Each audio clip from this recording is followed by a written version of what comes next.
Alright guys, well, you see what happened basically. It was the biggest pump in the history of Bitcoin. I think it's like 42%. And, well, yesterday we were talking about the bullish divergence on RSI.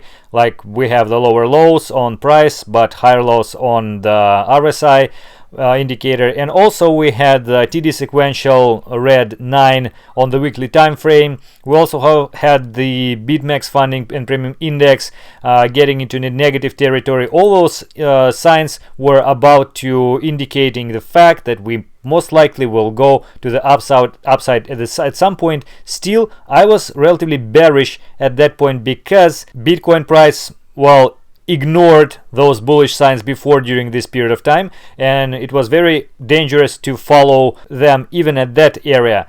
So anyway, what happened is that we broke the wedge, so this descending wedge, and in principle we are still above it.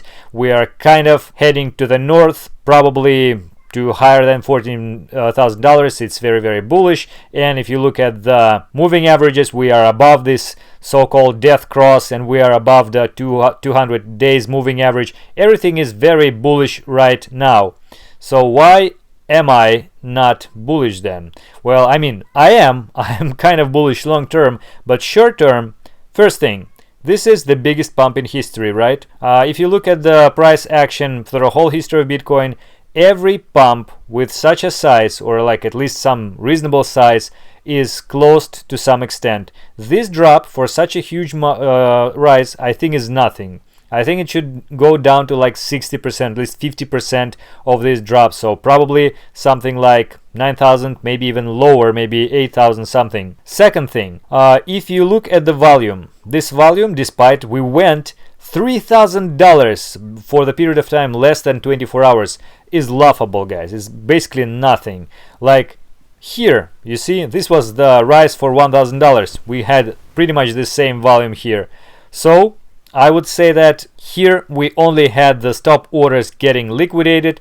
At this point we had the stop orders from the short positions before we had the stop orders from the long positions. So the same way as this was the manipulative move, I think this is the manipulative move as well. I mean, I don't want to say that we don't have a chance to go to the upside, but I would be very cautious about it. Of course, many people are referring to this news about the presidency says that China should seize opportunity to adopt blockchain. So Chinese people started to buy Bitcoin very heavily, and a lot of other people are joining. But guys, where's the volume, right? If all of those people buying Bitcoin, where is the volume? I mean, of course, they could buy a little and it would trigger stop losses, but it means that there is no real buyer. It means that the price can go easily lower.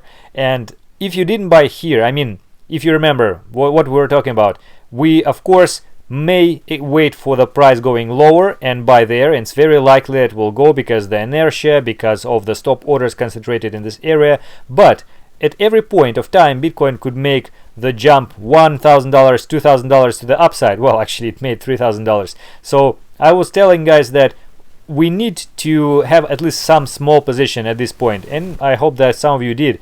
So if you didn't though, but buying here when it's already overbought so much, when we were reaching pretty much the top of the price action for the recent like a month or something, and with such an abrupt rise, it's very unreasonable to buy at the local high at this pump. I think that it's better to wait until the price action will settle down. Of course, we can make another $1,000, $2,000 to the upside. Of course, it could happen. And if you're buying like for a few years, yeah, you can buy in right now. It's no problem. But if you're trying to like optimize your entry point, and especially if you're trading leverage, well, I would say that's not the best time to buy or even consider any trades. I wouldn't even go short at this point. I think it's better to look how the price will react. Well, on the short term time frame, I would say that we are looking pretty much as a correction of this pump, and all the structure of this pump is like you see, first wave, no correction, second wave, no correction, third wave. Now we have a correction. It means that probably this was the all-time high of this rise, and we will continue to go lower with some temporal rises, but probably without breaking this all-time high. I mean, it may happen, but I think it's very unlikely, and even if it will happen, then unlikely we will go too much. It probably will be a bull trap. So what I think would happen most likely is we will continue to go sideways, like within this channel, maybe between $8,000 and $10,000, and eventually, again, it's my personal opinion, not financial advice, of course, but I think that considering all the manipulative nature of this rise and those dumps and this rise per se, actually, I think it's most likely that we'll go lower and we will actually drop below $7,200 or $300, somewhere around here, to the zone like $6,000 plus, maybe even lower, because again, we were very close to that area, the same way we were very close to the area below $7,700. We did try to test it several times, we didn't make it, but eventually we actually did it. So why we didn't go to this area where so many stop orders were concentrated? I think that happened just because we had too many short positions opened during this period of time.